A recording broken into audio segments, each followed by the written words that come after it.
पकाएको चाहिँ म तपाईहरुलाई देखाउन चाहन्छु तर खाएको चाहिँ तपाईहरुलाई देखाउन चाहदिन किनभने मलाई तपाईहरुले थुक निलेको हेर्न चाहदिन माया लाग्छ किनभने मलाई तपाईहरुले थुक निलेको हेर्न चाहदिन माया लाग्छ क्या तकलीफ है भाई हेलो सबैजनालाई मेरो तर्फबाट नमस्ते अनि सलाम भन्न चाहन्छु आज म तपाईहरुको माझमा चाहिँ एउटा छोटो भिडियो लिएर आएको छु अनि यो भिडियो चाहिँ च्याउको हो अनि यो च्याउ चाहिँ दमेरा च्याउ हो अनि बल्ल चाहिँ हामी च्याउ खोजेर चाहिँ घर आइसकेका छौँ अनि घर आएर एकछिन ड्रेस गरिसकेका छौँ अनि तपाईहरुले हेर्न सक्नुहुनेछ यहाँनिर च्याउ चाहिँ आज हामीले टन्नै भेटेका छौँ अनि मैले चाहिँ मोबाइल लिएर गएको थिएन सो त्यही भएर भिडियो बनाउन पाएन जङ्गलमा चाहिँ अनि घरमा आएर चाहिँ मैले यो च्याउको बारेमा छोटो छोटो भिडियो बनाउन लागिराखेको छु अथवा तपाईँहरूलाई चाहिँ देखाउन लागिराखेको छु अनि सो तपाईँहरूलाई मैले नाङ्गोमा पनि राखेर देखाउँछु है त ओके ल मैले चाहिँ यसरी खन्याउँदैछु है साथीहरू अनि यो चाहिँ प्लास्टिक परा भएर यो चाहिँ यो पात हालिदिनु भएको अनि तपाईँहरूले हेर्न सक्नुहुनेछ च्याउ अनि त्यो चाहिँ धेरै दिनपछि भेटेको यति धेरै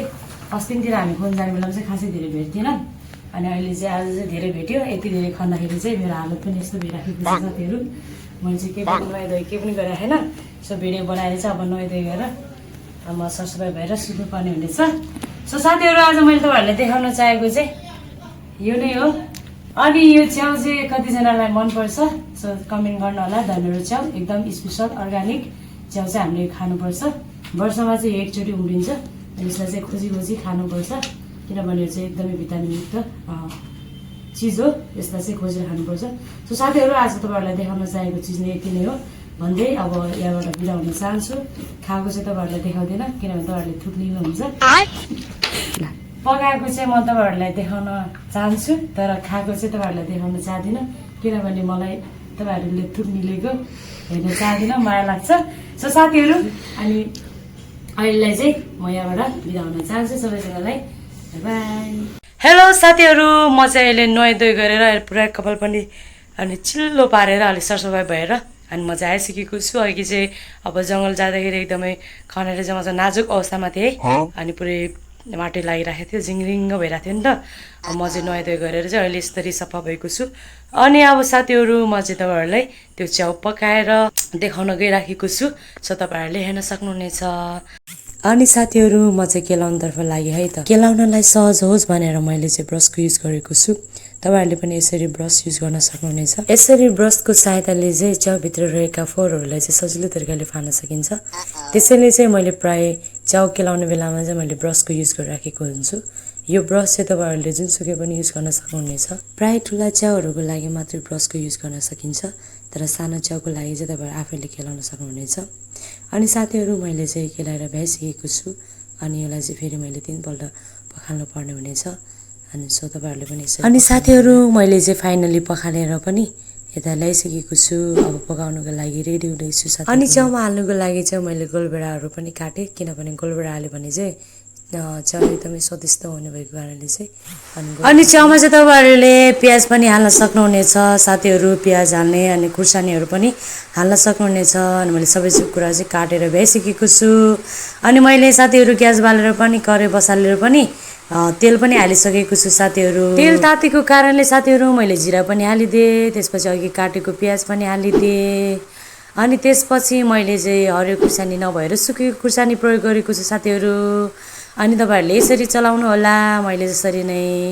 अनि त्यसपछि मैले चाहिँ अगाडि नै बेसार हाल्ने चलन छ मेरो चाहिँ अनि मैले चाहिँ अगाडि नै बेसार हालिदिएँ यसरी बेसार हालेर तपाईँहरूले पनि एकछिन चलाउन सक्नुहुनेछ साथीहरू अनि अलिकति खुर्सानी रातो भइसकेपछि अथवा प्याज रातो रातो भइसकेपछि तपाईँहरूले च्याउ पनि हाल्नु होला अनि मैले च्याउ पनि हालेर यसरी चलाइसकेको छु साथीहरू च्याउलाई चाहिँ लगभग 5 मिनटसम्म भुन्नुपर्ने हुनेछ तर मैले यो भिडियो चाहिँ स्किप गरेको छु साथीहरू अनि मैले चाहिँ गोलभेडा हालिसकेको छु त्यसपछि यो गरम मसला पनि हालेँ साथीहरू त्यसपछि नुन पनि हालिदिएँ अनि त्यसपछि सम्राट मसला पनि मैले प्रयोग गरेको छु साथीहरू यदि तपाईँहरूलाई मनपर्छ भने जुनसुकै मसला पनि तपाईँहरूले हाल्न सक्नुहुन्छ अनि मैले यसरी सबै थोक हालिसकेपछि चाहिँ मैले 5 मिनटसम्म छोपेर राख्नुपर्नेछ साथीहरू